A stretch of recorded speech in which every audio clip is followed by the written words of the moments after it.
Jacob personnifiait Zérampine, son fils Joseph personnifiait le Ésode de Zérampine. Dans ce contexte, Abraham, le grand-père de Jacob, personnifie Aricampine, la source de Abba et Ima, les parents de Zérampine. Comme vous le savez, la beauté du visage est la barbe, et donc un eunuque n'a pas de beauté du visage, c'est-à-dire pas de barbe. La phrase « Tu te lèveras en présence de cheveux blancs et tu honoreras le visage d'une personne âgée 7172-73 » peut être lue comme suit. Tu te lèveras en présence de cheveux blancs et la beauté du visage et la barbe. Cela implique que la beauté du visage d'un vieil homme est sa barbe. Nous avons identifié la beauté du visage comme les 370 lumières, la source des 5 états de Z. Celle-ci s'exprime comme la beauté exprimée en Ésode Zérampine, le petit-fils de Aricampine, comme nous l'avons vu avec le cas de Joseph, un eunuque, dont le Ésode a été castré, et donc privé de l'expression de la beauté potentielle de son visage, son Aricampine intérieure. Dans son petit fil son œsode,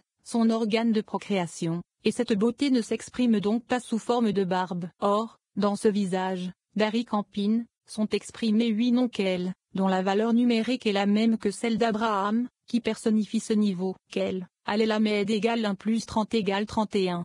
8 fois 31 égale 248. Abraham, Aleba Shemem égale 1 plus 2 plus 200 plus 5 plus 40 égale 248. Le nom qu'elle est associée au Z. Ainsi, le visage d'Aricampine, la source des 5 états de Z, incarne ce nom. Ces 8 noms constituent la première des 13 rectifications de la barbe, qui est le nom qu'elle. Les 13 rectifications, ou parties, de la barbe, correspondent aux 13 attributs de la miséricorde. 74 comme nous l'avons expliqué précédemment. Le premier des 13 attributs de la miséricorde est simplement le nom qu'elle, qui signifie la bonté de Dieu. Comme vous le savez, il possède 3 mondes, chacun d'eux étant appelé qu'elle. Les vaisseaux du Tohu se sont effondrés en commençant par la séphira de date. Le premier des 13 attributs de la miséricorde rectifie les sophiros déchus de date. Z, et Jevura. Ces 3 manifestations du nom qu'elles sont le nom qu'elle tel qu'il se combine avec 3 autres noms, c'est-à-dire qu'elle Shaké, qu'elle Aveya, et qu'elle Adonai. À cet égard, nous citerons notre deuxième épisode de la paracha le clochard. Ce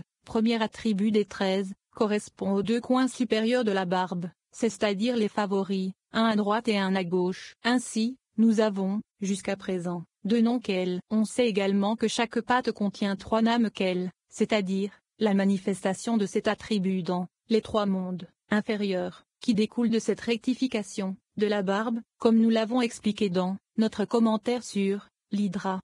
Ce sont Kel Shaké, dans le monde de Béra, Kel Aveya, dans le monde de Yetzira, et Kel Adonai, dans le monde de Assia. 2 de ces noms sont trouvés combinés de cette manière dans la Bible. Kel Shaké est trouvé 6 fois. Un exemple de Kel Aveya est dans Psaume 118 2.26. Kel Adonai n'apparaît pas dans la Bible mais est interprété sur la base des 2 autres. Il y a donc 6 de ces noms qu'elle dans les 2 pattes. Il y a 2 autres noms qu'elle dans la 7e rectification, qui est l'apostrophe. Absence de poils sur les 2 joues, connus comme les 2 visages saints. Comme nous l'avons expliqué ailleurs, ce sont les 370 lumières qui brillent sur le visage d'Aricampine, correspondant aux 2 noms qu'elle épelés qui s'y trouvent. Qu'elle, Alelamed. Quand ces 2 lettres sont épelées, on a Lamed égale 1 plus 30 plus 80 égale 111. Lamed même d'Aleh égale 30 plus 40 plus 4 égale 74. 111 plus 74 égale 185. Pour les 2 names qu'elle sur les 2 joues, nous avons 2 fois 185 égale 370. Cela donne 8 noms qu'elle qui, ensemble,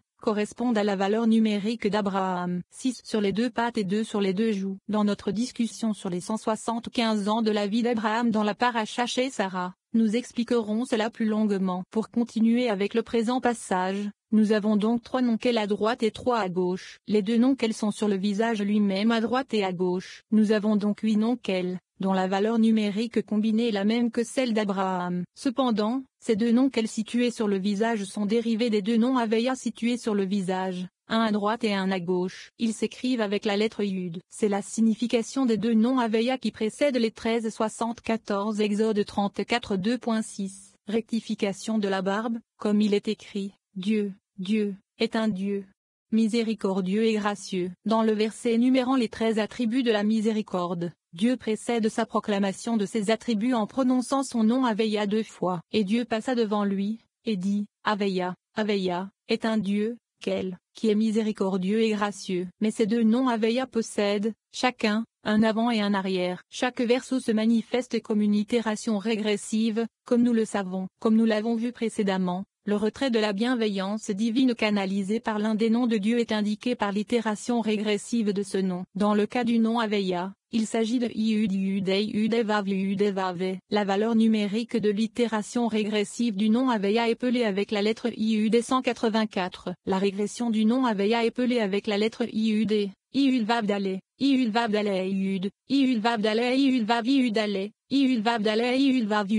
Iud. Numériquement, cela se traduit par 4 10 plus 6 plus 4 plus 3 5 plus 10 plus 2 6 plus 10 plus 6 plus 1 5 plus 10 égale 80 plus 3 15 plus 2 22 plus 1 15 égale 80 plus 45 plus 44 plus 15 égale 184. Et la valeur numérique de l'épellation du nom qu'elle est aussi 184, plus le kollel, soit 185. L'orthographe de Kel, Alelamed, et Alelamed Pelamed Memdale égale 1 plus 30 plus 80, plus 30 plus 40 plus 4, égale 185. Nous voyons ainsi comment du dos de ces deux noms, Aveya, sont dérivés ces deux noms Kel. Maintenant, la valeur numérique de 2 fois l'épellation du nom Kel sera de 370. Ce sont les 370 lumières qui brillent de la face céleste, d'Ari Campine. 2 fois 185 égale 370. Revenons maintenant à notre dérivation des 175 années de la vie d'Abraham. Lorsque ces deux noms Aveya qui sont manifestés sur la face supérieure, de Ari Campine,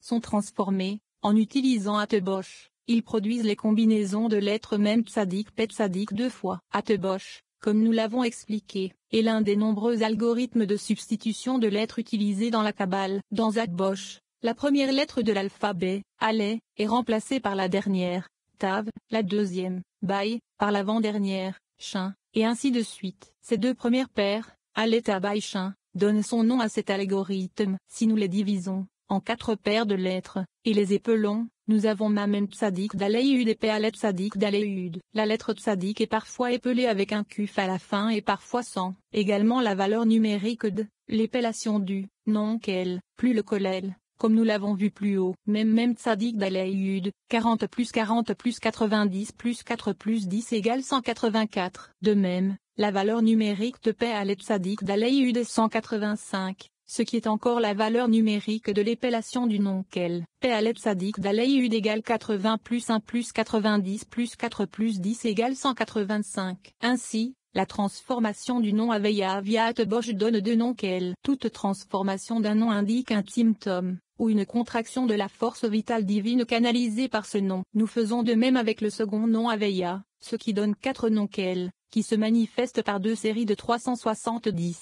4 fois 185 égale 2x, 2 fois 185 égale 2x, 370. Car les 370 premières lumières sont dérivées des deux noms Kel implicites dans les 2 premières lettres des deux noms transformés, c'est-à-dire Mem Tzadik, et elles constituent les 370 lumières frontales. Les secondes 370 lumières sont dérivées des deux noms Kel implicites dans les 2 secondes lettres des deux noms transformés, c'est-à-dire Pet Tzadik, et elles constituent les 370 lumières arrière. En référence à ces deux ensembles de 370, il est écrit, et un nourrisson jouera sur le trou d'une vipère. Point.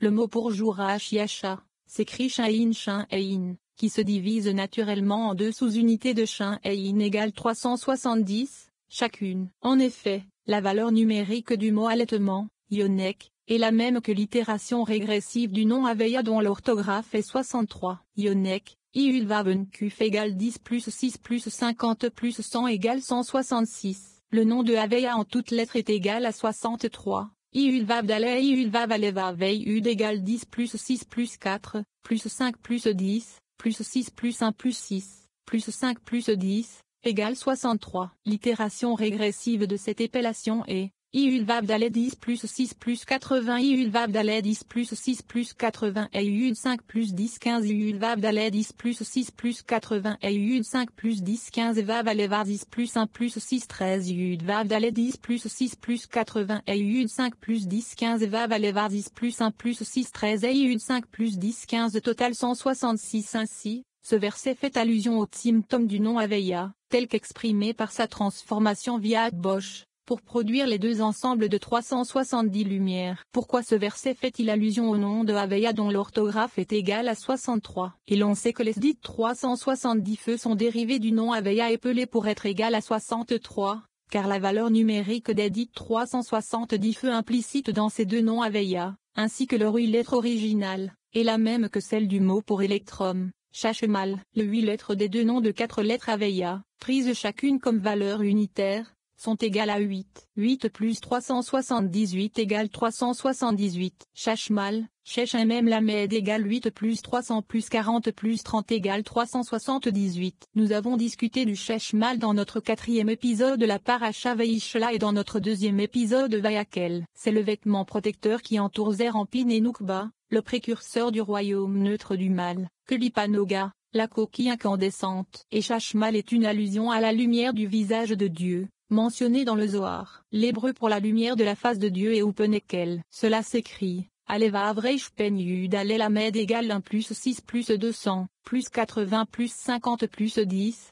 plus 1 plus 30, égale 378. Sa valeur numérique est égale à celle du Shashmal, car, Shashmal, est la lumière, qui brille, de la face céleste, d'Arikampin, dessinée à travers les deux noms qu'elle est appelée comme mentionné ci-dessus. C'est la signification mystique de la lumière du visage de Dieu. Or, la valeur numérique, du Shashmal, est la même que celle de 6 fois le nom de Haveya épelé, soit 63. 6 fois 63 égale 378. Ainsi, les 370 lumières sont dérivées du nom Haveya épelé pour être égal à 63, dont la valeur numérique de l'itération régressive est la même que celle du mot pour allaitement. Yonek. C'est la signification mystique de la phrase un enfant neuf, de l'Ejora. Il résulte de tout cela que sur le côté droit du visage se manifestent 3 noms Haveya dont l'orthographe est égale à 63, et sur le côté gauche du visage se manifestent encore 3 noms Haveya dont l'orthographe est égale à 63. Ainsi, les 175 années de la vie d'Abraham expriment la façon dont les états de Zé provenant du visage brillant de Arikampin descendent et se manifestent dans Zerampin. Dieu a promis à Abraham, tu seras enterré à un âge mûr. Rashi explique que cela signifie que le fils d'Abraham, Ismaël, se repentira de son vivant et qu'Abraham mourra avant que son petit-fils, Ésaü, ne s'engage dans un style de vie mauvais. En fait, poursuit Rashi, Abraham est mort 5 ans avant la date prévue pour qu'il ne soit pas témoin de la méchanceté d'Ésaü. En fait, Ésaü est devenu méchant le jour de la mort d'Abraham. Il en ressort que le fait qu'Abraham ait vécu spécifiquement 175 ans, et non 180, est lié au fait de voir des nachas de ses enfants et petits-enfants. Nous avons vu ici l'explication mystique de ceci.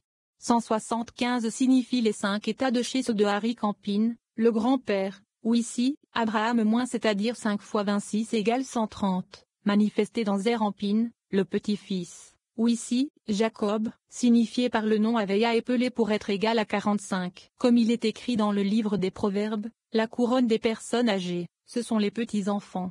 11 Les personnes âgées, les grands-parents, sont queutés, et leur accomplissement se produit lorsque leurs petits-enfants, Zerampin et Noukba, sont imprégnés de leur héritage, leurs 5 états de Zed rayonnant sur leur visage lumineux. Paracha chez Sarah, 4e partie. Dans cette portion de la Torah, nous lisons à propos de la grotte de Macpéla, un Abraham se leva et se prosterna devant le peuple du pays, les Hittites, et il leur dit, si vous souhaitez que j'emmène mes morts pour les enterrer, il faut que vous acceptiez d'intercéder pour moi auprès d'Éphron, fils de Tsoar, pour qu'il me vende la grotte de Macpéla qu'il possède, qui est au bord de son champ, qu'il me la vende, au prix fort, pour en faire un lieu de sépulture au milieu de vous. Éphron était assis au milieu des Hittites. Éphron le Hittite répondit à Abraham, de façon à ce que les Hittites puissent entendre, tous ceux qui avaient accès à la porte de sa ville, en disant, non, mon Seigneur, écoute-moi, je te donne le champ et je te donne la grotte qui s'y trouve. Je te les donne en présence de mon peuple. Enterre tes morts. Alors Abraham se prosterna devant les gens du pays et parla à Éphron de manière à ce que les gens du pays puissent entendre, en disant, si seulement vous m'écoutiez. Laisse-moi payer le prix du champ, accepte-le de ma part, que j'y enterre mes morts. Éphron répondit à Abraham en lui disant, mon Seigneur, écoute-moi. Un morceau de terre qui vaut 400 cycles d'argent, qu'y a-t-il entre toi et moi? Va enterrer tes morts. Abraham entendit les conditions d'Éphron. Abraham versa à Éphron l'argent qu'il avait nommé pour que les Hittites puissent entendre, 400 shekels d'argent au tout courant des marchands. Ainsi, le champ d'Éphron à Macpéla, près de Mamré, Le champ avec sa grotte et tous les arbres dans les limites de ce champ, passa à Abraham comme sa possession, en présence des Hittites, de tous ceux qui avaient accès à la porte de sa ville. Abraham enterra sa femme Sarah dans la grotte.